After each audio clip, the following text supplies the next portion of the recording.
ඔබලා දැක්කේ බඩේරුම් කරල ෆොටෝ දැක්කා. ඊට පස්සේ බඩේරුම් කරල කෙරවල මෙන්න මේ වගේ මේ කෙරවලේ මේ විදිහට පැල දෙකක් ඇවිල්ලා තිනවා. කරලෙන් ඇට පැලලා හරි ඇට තමයි පැලවෙලා ඇත්තේ. ඒක දැන් හිටවුවා කෑල්ල කපලා.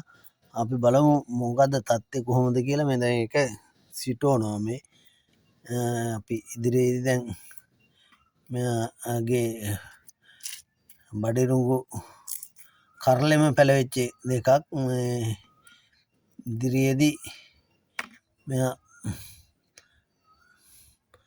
හොඳ බඩේරුඟු ගහක් හැදේවා කියා ප්‍රාර්ථනා කරනවා.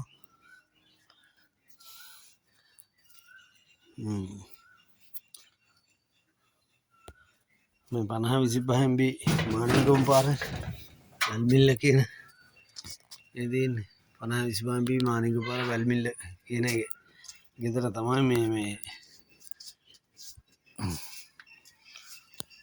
ලස්සන මාළු ටැංකියක් තියෙන. මාළු නෑ ඒකේ. දැන් ඩෙන්ගු හින්දා මේ අයින් කරලා තියෙන්නේ.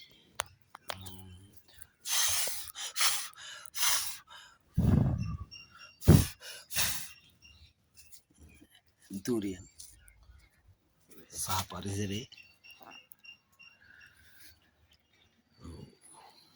වෙරළු තමයි මේ වෙරළු ගහේ වෙරළු වැටෙනවා. පැසන් රූට් ඉවරයි. දැන් මේ බඩේරුම් ගහ බලමු කොහොම සාර්ථක වෙන්නේ කියලා. හරි සුබ දවසක් වේවා.